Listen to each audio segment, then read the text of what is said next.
Bonjour, aujourd'hui un sujet qui devrait normalement intéresser tout le monde, comment ralentir le vieillissement et pour être plus exact, comment vieillir en restant jeune le plus longtemps possible. Qu'est-ce que je veux dire par là? Ça veut dire le vieillissement, on peut tous le subir ou vieillir très bien, c'est-à-dire ne pas avoir de problème articulaire, pas avoir de problème de dos, être à l'aise dans ses mouvements du quotidien, être toujours dynamique, être fort, être gainé, être stable. Voilà, le vieillissement, il n'y a pas d'âge en fait, il y a différents âges. Je vais prendre par exemple un âge butoir comme ça, un âge moyen, 50 ans. 50 ans, vous voyez des personnes qui sont hyper dynamiques, hyper jeunes, ils peuvent faire tout ce que vous voulez, tous les mouvements incroyables, hyper forts, hyper puissants, hyper coordonnés, hyper explosifs. Et 50 ans, d'autres qui ont du mal à bouger, qui vont avoir du mal à marcher, qui ont mal au dos, qui ont mal aux genoux, mal aux épaules, voilà. Donc on veut tous bien vieillir. Et là, on va voir comment faire pour bien vieillir. Alors déjà, avant de commencer, il est important de savoir qu'à partir de 30 ans, on a ce qu'on appelle la sarcopénie, ça veut dire la perte de densité musculaire, une fonte d'une masse musculaire, et à 50 ans, c'est grandement accéléré.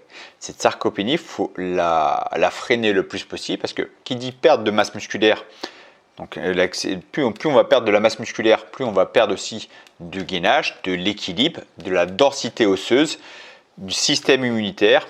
Donc voilà, qui est vraiment propice au vieillissement, mauvais sens du terme, c'est-à-dire qu'on va être de plus en plus fragile, on va perdre en force, donc le risque de chute est plus important. Vu qu'on perd en densité osseuse, risque de fracture est plus important. Tout est aggravé. Donc cette sarcopénie, il faut la freiner le plus possible. Ce qui va engendrer aussi, c'est les problèmes articulaires. Donc vu qu'il n'y a plus de masse musculaire qui vont soutenir les articulations, il y a plus de poids sur les articulations, on va être de plus en plus avoir les articulations de plus en plus douloureux, on va être de moins en moins gainé, on va avoir de plus en plus mal au dos parce qu'on aura de plus en plus une mauvaise posture due à des déséquilibres musculaires et des muscles posturaux qui ne font plus leur action. Et comme je vous l'ai dit, perte de masse musculaire, perte de gainage, on va avoir aussi perte de l'équilibre. Donc la musculation de base, c'est ce qui est conseillé globalement à tous. Il faut vraiment passer par la musculation pour justement éviter toute cette perte de masse musculaire. Donc la musculation va renforcer toutes les masses musculaires du corps, donc faire de vous des personnes plus fortes, des personnes qui ont une posture mieux maintenue, une meilleure densité osseuse, meilleur système immunitaire. Ensuite, on va travailler des mouvements complets avec des bonnes amplitudes ou en parallèle travailler la mobilité articulaire pour avoir des articulations qui soient libérées. D'accord ? Une articulation qui est bloquée ou on perd en mobilité, il n'y a pas beaucoup de surface pour pouvoir bien respirer. En gros, j'essaie de faire au plus simple. Donc, il faut vraiment important d'avoir une bonne mobilité. Mobilité, c'est ça, pouvoir bouger amplement, lever les genoux amplement, descendre en squat facilement. C'est une bonne mobilité articulaire de cheville, de genoux et de hanches. Ça peut se travailler en musculation fonctionnelle. Donc musculation fonctionnelle, c'est travail de musculation générale sur l'ensemble du corps, mais prenant en compte aussi la posture, la santé, le gainage dynamique, parce qu'on va chercher à pouvoir transférer des mouvements dans le quotidien. La musculation fonctionnelle va faire en sorte de vous travailler l'esthétique, la force et le gainage pour faciliter les gestes du quotidien. Développez votre force en allant par étapes. D'abord, il faut un apprentissage de mouvements sur les mouvements de base, comment tirer, comment porter, comment pousser, comment déplacer un objet. On va travailler ces forces-là. On y va par étapes. Une fois qu'on a toute cette coordination gestuelle, donc la musculation fonctionnelle fait aussi travailler la coordination, ce qui empêche le vieillissement cérébral en fait. Donc on va travailler cette coordination, donc pouvoir additionner plusieurs exercices, groupes musculaires en même temps dans un mouvement, qui va booster aussi le métabolisme. On va travailler l'ensemble du corps, on va travailler le gainage, on va travailler la force, qui est tout bon. Allez-y par étapes, petit à petit on va monter. Plus on vieillit, plus les travails en charge lourde peuvent être impactants au niveau des articulations et au niveau du système nerveux. Donc varier les charges lourdes. Donc ce qu'on appelle les charges lourdes, c'est du 6 reps, après 6, 7, 8 répétitions. Charge modérée, c'est du 8 à 15 répétitions. Et charge plutôt série longue, on va dire moyenne, c'est de 15 à 25, 30 répétitions. Au-dessus, c'est pas très intéressant, point de vue masse musculaire, il n'y a aucun intérêt. Plus on vieillit, plus on va favoriser les séries longues, donc 15 à 30 répétitions, surtout que la science l'a prouvé que les séries longues donnent vraiment du résultat sur le gain en force et gain en hypertrophie. Plus on hypertrophie, plus on va faire des séries courtes, plus la force va être dominante. Et sinon, quand on se rapproche de l'échec, l'hypertrophie, donc la prise de masse musculaire va jouer. La prise de masse musculaire, je le répète, quand on va construire du muscle, on va booster le métabolisme qui va favoriser la perte de masse grasse, il va améliorer le système immunitaire, la densité osseuse, donc je le répète encore une fois, c'est hyper important.